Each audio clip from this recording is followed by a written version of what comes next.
Okay, then, the French social model. It is part of national identity and pride. People are very proud of it. It means basically their social security system. They fiercely defend it against the outside influence, which can't be good.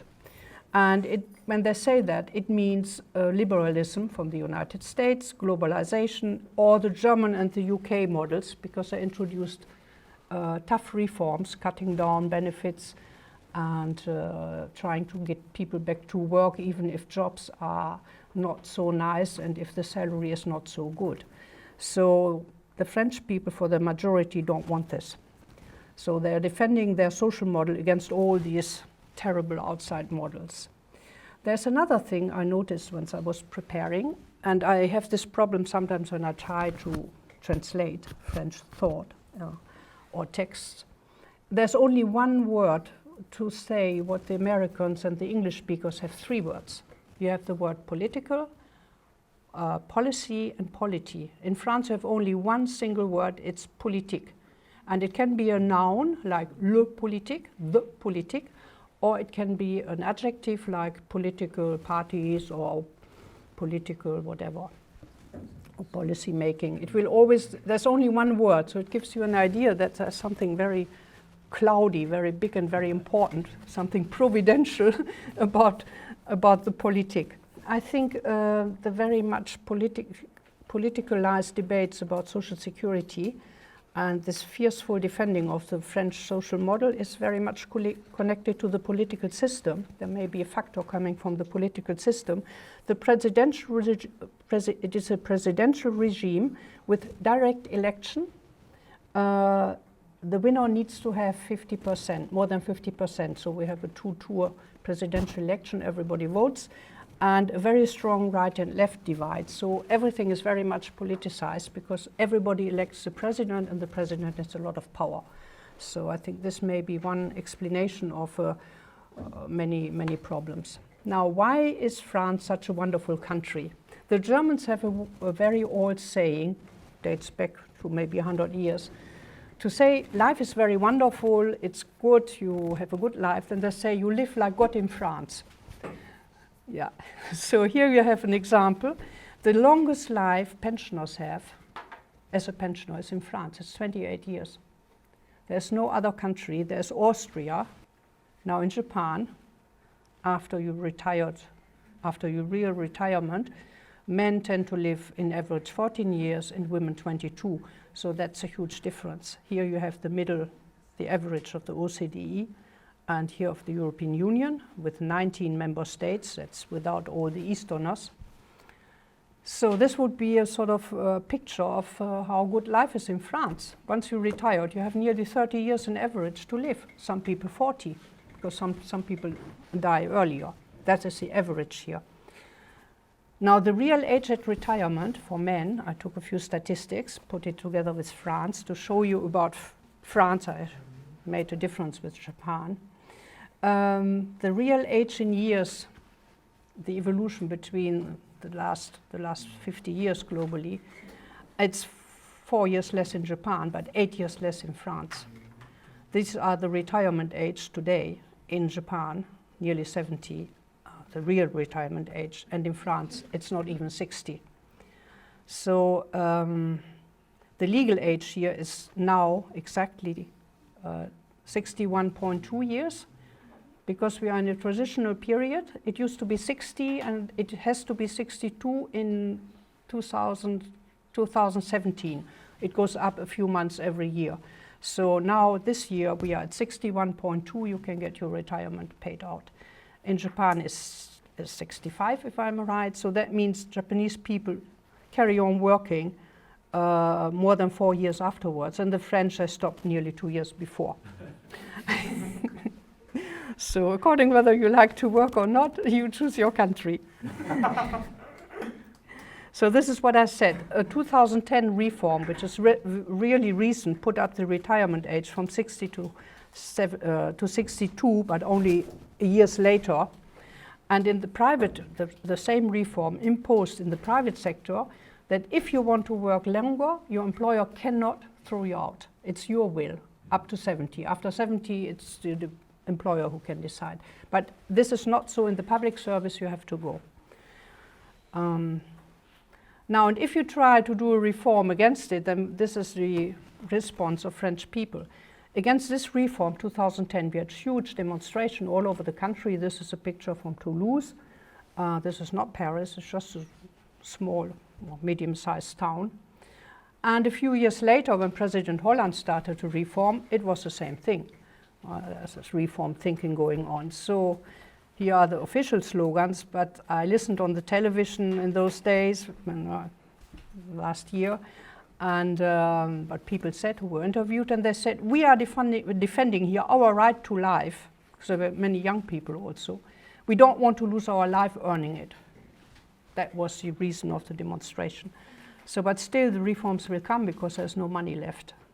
I showed already this picture at Kansai University. You can see here the social expenditure taken all together in France as percentage of the PDG.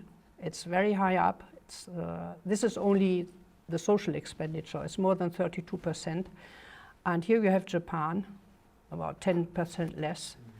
And this line, it used to be Britain, but it is similar to the European average. You can take it as a European average, this line. So France has a very high social expenditure. It spends a lot of the riches which is produced in social whatever. So this is where it goes to. Old pensions, here are the billion euros. I mean, the interesting figure may be this. And this one, you have around 700 billion euros spent every year on social expenditure. That means 672 billion euros are paid out as benefits. And then you have to add the costs of running the system, which is not very expensive, 6%, and you come up with more than 700 billion. Now, how is it shared out? This money, this one, goes more than 45% into old age pensions, nearly 35% into the healthcare system, family, and then the rest is much, much lower, as you can see, 8.3 for family and maternity, 7 and something for employment measures and unemployment allocations, housing 2.6, poverty and inclusion 2.5. Now, and here you can see this expenditure, this part here of the social expenditure is stabilizing because we have done already 2 reforms and there will be more in the future. Reforms is something like the value point of retirement was not evaluated but stopped. So that's a way of making it less. The French healthcare systems was stabilized, the expenditure, because we had this famous ONDAM, the limited budget. That's the conference and the regional health agencies, what I talked about last time in Kansai. Family and maternity is a bit is stabilized because benefits for very rich families were lowered, but only for very rich families. And there were no new benefits added. Unemployment is stabilized. It was a little bit reformed, except for the very poorest populations. They get even more than before under President Hollande. And for housing and poverty, there are higher benefits now under the present government, but they are sort of limited to very few poor people, and the whole mass of the money concerned is less, so it doesn't really change very much the budgets. So this is a general picture about social security spending and social policy, even outside the social security arrangements, but sort of social spending for everybody or for poor populations in France. Now the financing, where does the money come from? But first of all, there is a big shift going on since years. First we didn't notice so much, but now we have the evidence, from social contributions to taxes. So we are moving slowly, now we are sort of halfway from Bismarck to Beveridge. In 87, 90% of all this money which is distributed came from social contributions, from what is taken on your salary and is paid by the employers and the employees. 2013, that's the latest figure I could find, it is only 55%, the rest is taxes or tax-like contributions. So the social model becomes very hybrid. It started with Bismarck, and it's sort of slowly going through to Beveridge, but only in part. There is a lack of political courage to really do a big reform. There's always talk about it sometimes, we have to reform all of it, but nobody really dares to do it, and you have a sort of hybrid model, and it gets more and more complex. Now, to put it down into a few figures, 54% are still today contributions, and it is the most of the part is pensions, which are still shared between employers, the contributions between employers and employees.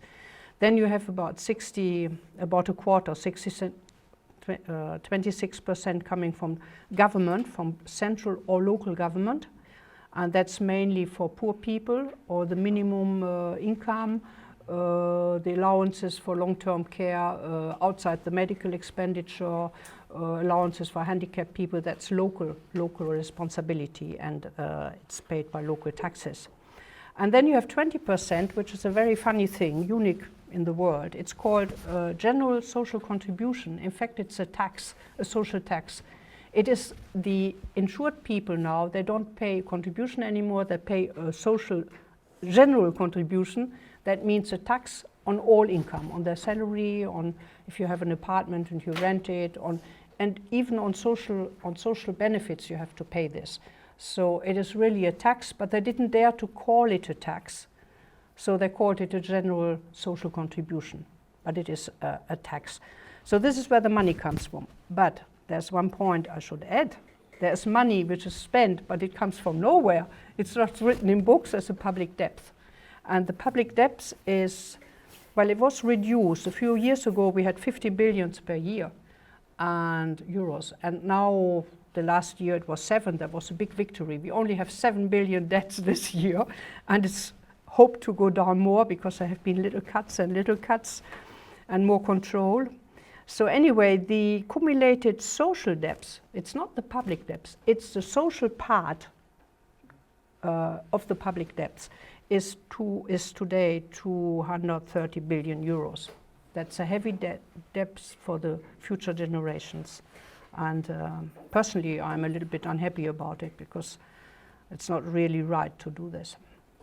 What are the alternatives? There's a lot of discussion about alternatives since years and years and years, but they lack consensus. Difficult to make a new policy because the left and the right don't agree, and even inside the left they don't agree, inside the right, and then if something is more or less agreed, then the functionaries come and say it's administratively impossible because, and institutional things and the legal things, and the lawyers come in and explain it's not constitutional.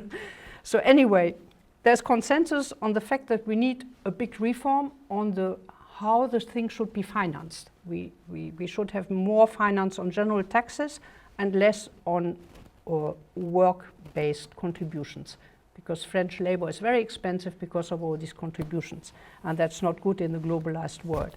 But all the scenarios that were worked out, so over time, and each of them is somehow solid, with some advantage, big advantage in each, but there's no consensus, they're all contested. They can't make consensus on it. There's a social VAT. The idea that was President Sarkozy was, why don't we tax consumption more heavily and give this money to the social security? Then everybody will pay according to his means because he consumes according to his means. But that was contested, especially by the left. Another idea is to change the contribution which employers pay. They pay still on the salaries. They still contribute on a Bismarckian basis. And it penalizes industries and business which uses a lot of labor.